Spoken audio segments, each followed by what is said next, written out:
Kabar bahagia, Presiden Jokowi dan Ibu Iriana tambah cucu dari Kahiyang Ayu dan Bobi Nasution. Presiden Joko Widodo dan Ibu Iriana tengah berbahagia atas kelahiran cucu kelimanya. Kamis pagi 25 Agustus 2022, Kahiyang Ayu yang merupakan putri Presiden Jokowi, sekaligus istri dari Wali Kota Medan Bobi Nasution, telah melahirkan putra ketiganya. Sebagaimana keterangan Biro Pers, Media, dan Informasi Sekretariat Presiden. Kahiyang Ayu melahirkan di Rumah Sakit Pondok Indah, Jakarta Selatan.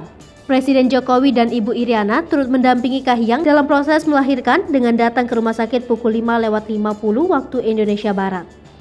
Melalui operasi sesar, anak ketiga dari pasangan Kahiyang Ayu dan Bobi Nasution lahir pukul 6:39 waktu Indonesia Barat.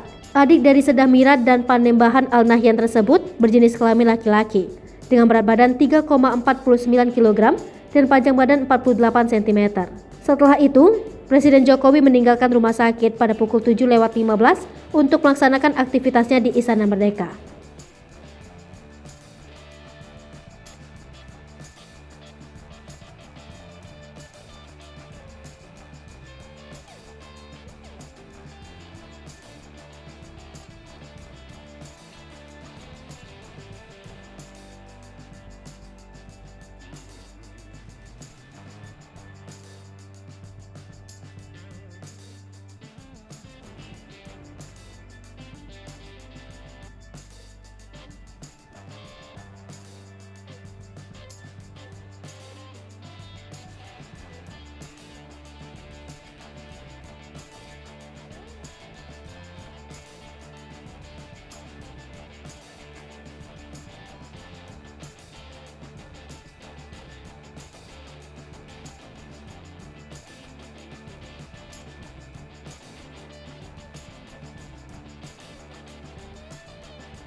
Hai pemirsa Selipopo TV, jangan lupa komen, like, dan subscribe, serta tonton terus berita-berita terupdate lainnya ya.